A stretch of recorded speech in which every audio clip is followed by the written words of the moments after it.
السلام عليكم ورحمة الله وبركاته. ما أنت بيتك يجي جديد سو جديد وهواي كالكال هوسبيتال. كالكال هوسبيتال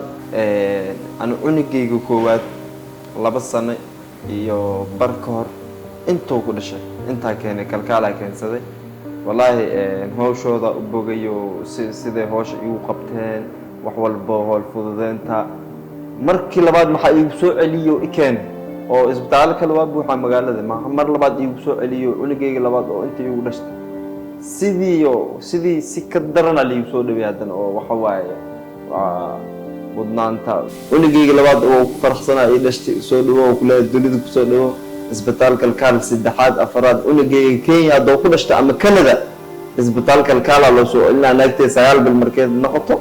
waa soo naqa kalkaal la keena iyo ku dhalay hadan Canada in qanay hal ku dhigayna waa caafimaadkaagu waa mudnaanteena